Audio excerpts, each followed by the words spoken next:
Nah, halo semuanya. Jadi hari ini gue bakalan ngasih beberapa ini ya, beberapa insight buat market, terutama market saham ya untuk minggu depan. Nah, berhubung gue secara pribadi lagi nggak bermain forex yang trading mata uang, jadi untuk hari ini gue nggak begitu fokus ke forex.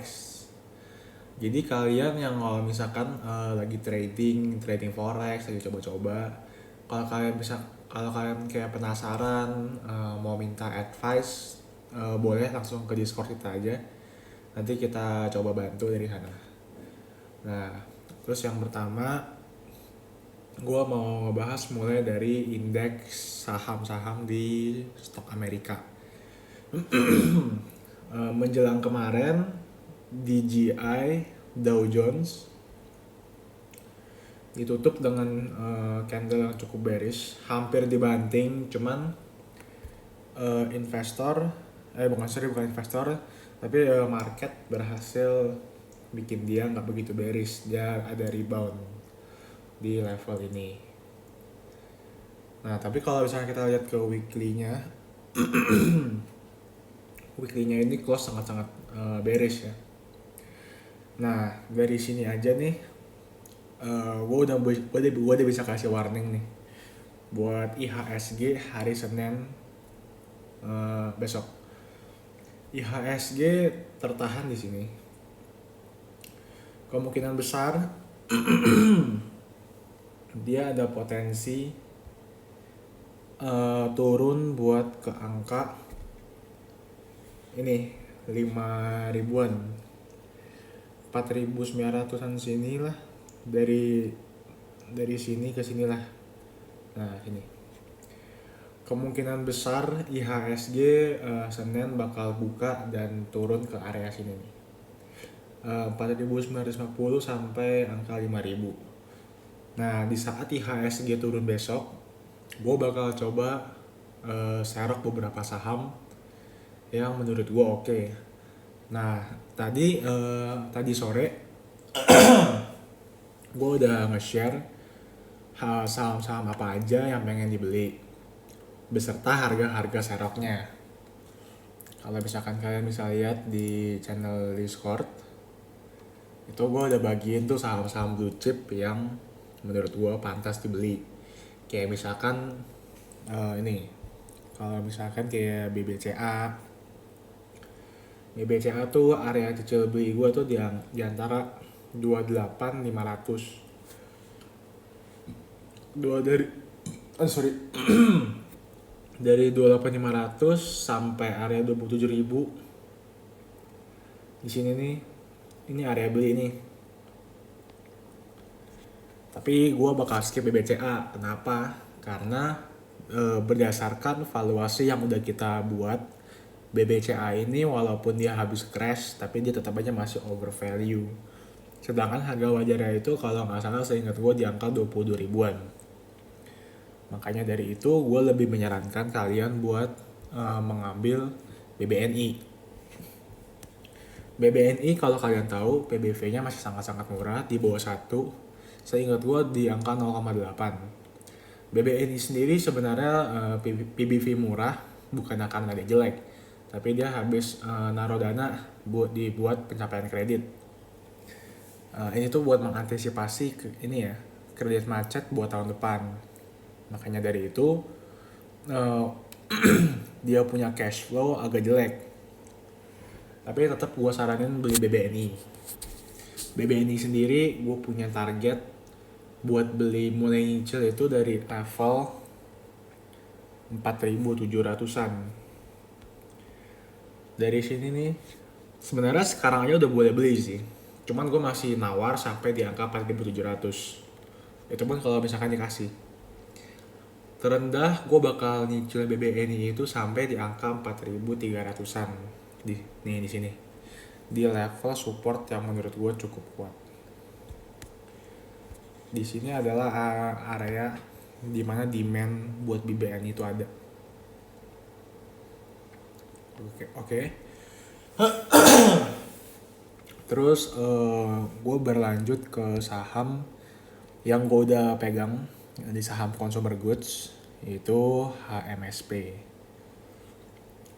HMSP sendiri kita melihat bahwa dia sangat-sangat tertahan oleh area 1400, di mana ini adalah angka psikologi dan di mana investor atau uang gede atau big fund atau apa namanya terserah kalian, mereka masuk nih di angka 1400. Ini angka-angka mereka serok. Makanya kemarin pas dia udah ada sentimen omnibus law, dia mantul dari 1400 sampai ke 1500-an. Tapi muncul lagi nih sentimen cukai rokok diundur. Nah ini nih yang menurut gue sentimen yang baik. Kenapa baik? Soalnya dia bisa ngedorong harga sampai ke base price-nya lagi. Kapan lagi kalian bisa beli saham blue chip dikasih kesempatan 2 kali berturut-turut. Nah jadi kalau misalkan dampak dari IHSG sendiri, kalau misalkan IHSG itu turun, HMSP sendiri kemungkinan bakal ke agak turun lebih rendah, mungkin ke 1390, 1385, itu nggak apa-apa. Gue masih ini sentimen gue masih stronghold buat saham-saham rokok seperti GGRM dan HMSP. GGRM sendiri juga sama kayak HMSP, dia ada di area support. Bentuknya sendiri juga sama. Lagi akumulasi buyer di zona 40 ribuan. Berikutnya ada saham yang kalau misalkan kalian ini adalah seorang yang super defensif. Yang gue maksud defensif itu kayak misalkan kalian mau pegang saham tapi yang harganya nggak mungkin turun cuman persentasenya tuh kayak kecil banget. Nah di sini gue saranin kalian buat beli saham-saham seperti Indofood, INDF sendiri tertahan support kuat di level 7000 ini level buat beli ya. Kalian lihat kan di sini ini semua nih area-area beli ini, area-area demand lah istilahnya. INDF sendiri menurut gua punya harga wajar itu cukup baik ya. Harga wajar INDF sendiri menurut gua di angka 10 ribuan. Yang dimana artinya dia punya upside tuh lumayan gede. Upside dia tuh dari 7.000 sampai ke 10 ribuan. Kalau kalian yang mau investing secara semi investing, yaitu dengan jangka waktu 6 bulan sampai 12 bulan, gue sangat merekomendasikan kalian buat at least pegang saham ini. Ini buat kalian yang orang yang super defensif ya. Dengan upside 43% pada saham Indofood. Berikutnya ada juga saham ICBP. ICBP sendiri menurut gue ini udah di ambang ke penentuan akhir nih, di antara dia mau naik atau mau turun. Karena kalau misalkan kalian lihat nih di level sekarang ini juga area beli nih 9.600-an. Menurut dari valuasi yang udah kita buat, ICBP sendiri memiliki harga wajar itu di angka kurang lebih 15.000. Berdasarkan dari laba keuangan, dari ininya PER, PBV, dari PER, PBV juga data lainnya, kita berhasil mencari fair value untuk ICBP itu di angka 15 ribuan. Oh ya, untuk yang fair value buat HMSP dan gudang garam, HMSP itu fair value di angka 2.800. Nah ini kapan bisa tercapai di angka 2.800? Itu kurang lebih kalau misalkan kalian sabar-sabar aja nih, 6 bulan sampai 12 bulan tuh udah tercapai. Tercapai ya, sangat possible. Dengan rasio keuntungan 100% dari awal modal investasi kalian. Sedangkan untuk GGRM sendiri memiliki fair value itu di angka 68.000. Sorry. Ini kok. Nah, di 68.000 untuk valuasi gudang garam. dengan upside maksimal 70% sama jangka waktunya dengan HMSP. Di sini kenapa gue lebih prefer HMSP, karena HMSP sendiri adalah pembagi dividen yang terbesar. Nggak cuma itu, HMSP juga labanya lebih sehat dibandingkan GRM dari angka penjualan dan inovasi. Jadi ruang tumbuh berkembangnya HMSP itu lebih besar dibandingkan gudang garam. Nah, pasti kalian juga ini nih banyak yang bingung sama TLKM. TLKM sendiri gue udah pegang. Ini nih harga cicilan gue ya. Harga nyicil nih dari 2.500-an sampai 2.500-an. Menurut gue ini harga cicilannya sangat oke. Kenapa? Nah, balik lagi nih kita ke time frame yang lebih gede. Dari tahun 2006, level ini adalah level yang terkuat. Sampai 2013, dia masih menjadi yang terkuat. Dan 2015 menjadi sebuah zone yang kita bisa bilang zone yang sangat potensial. Sekarang dia sedang ada di zone ini lagi nih. Zone yang sama setelah 5 tahun lalu.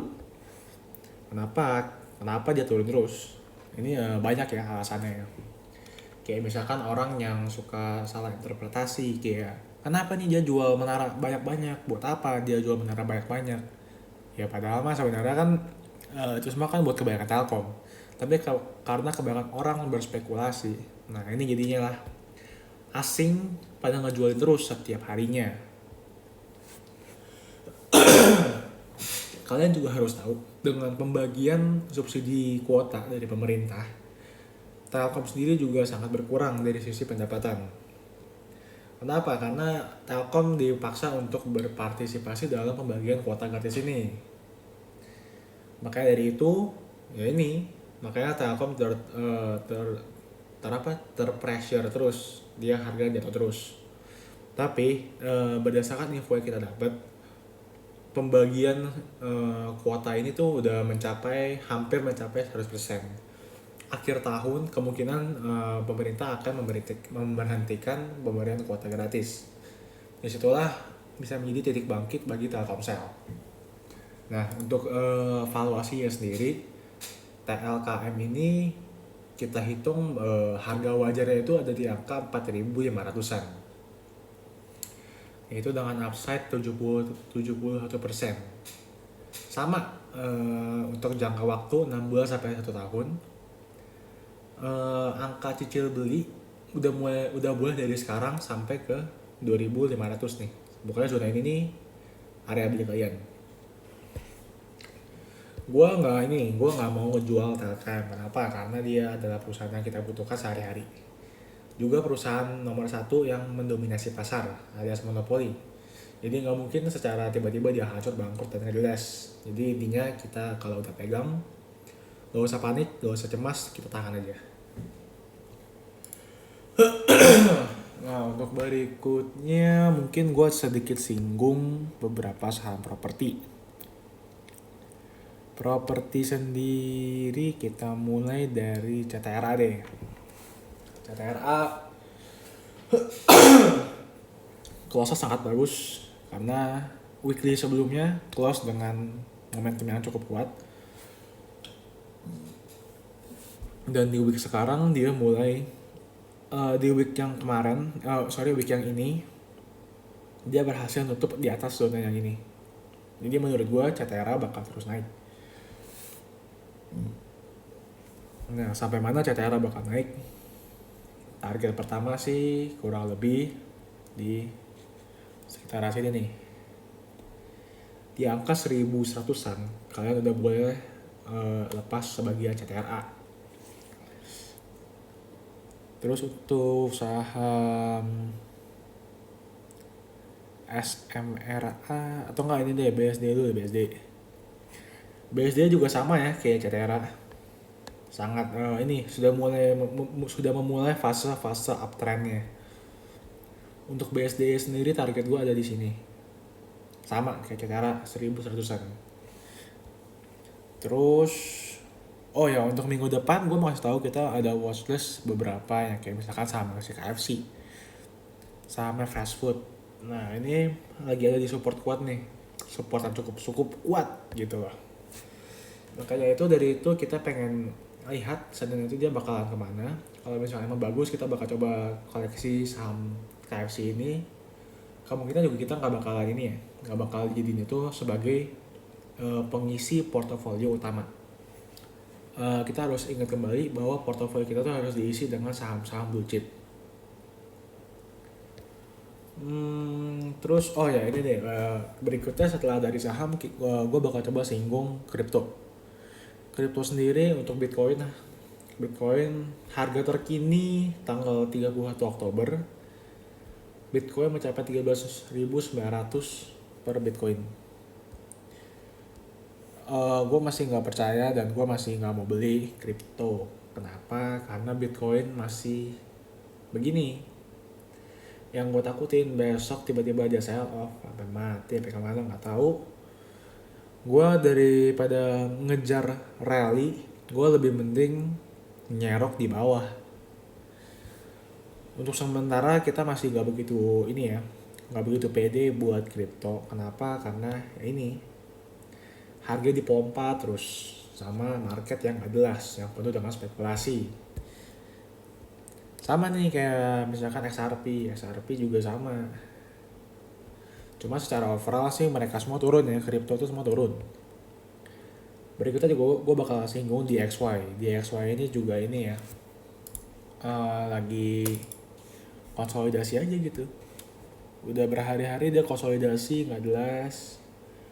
Pokoknya semua market, semua apapun itu lo forex, kripto, saham, semuanya bakal berjalan lebih cepat, lebih lancar itu kalau udah selesai pemilu Amerika. Dimana kalau di Indonesia itu tanggal 4 November. Jadi gue pengen ngasih kalian reminder bahwa mentor semua lagi pada fokus ke saham Indo karena peluangnya lebih besar untuk sekarang ini. Hari Senin kemungkinan bakal ada koreksi besar untuk IHSG. Disitulah gue bakal saraf beberapa saham perbankan seperti BBNI, BBRI maupun BMRI. Itu kalau dapat. BBRI sendiri gue melihat di harga 3.200 sampai 3.300 itu adalah harga yang oke buat dicicil. Untuk BBNI tadi di 4.700 sampai 4.500 ya kalau nggak salah. Terus kalau misalkan saham consumer goods, gue bakal wait and see karena gue udah punya HMSP, GGRM. Terus untuk sektor properti juga gue masih hold karena prospeknya ini buat rata-rata yang gue pegang buat 6 bulan sampai 12 bulan ke depannya. Jadi hari Senin kalau misalkan ada diskon, kalian nggak usah takut. Bagi kalian yang investing itu langsung sikat aja. Tapi kalau bagi kalian yang trading itu hati-hati. Boleh tanya kita level berapa sih yang pas buat ngebeli saham itu. Kayak misalkan mau cicil di mana, mulai di mana, mau lepasin kapan gitu, tanya aja. Paling ya itu aja sih buat hari ini. Sorry ya gue nggak bahas banyak ini forex karena gue lagi nggak begitu perhatian forex. Gue lagi fokus ke saham saham luar maupun saham Indo. Nah jadi untuk malam ini sekian dari live ini. Thank you.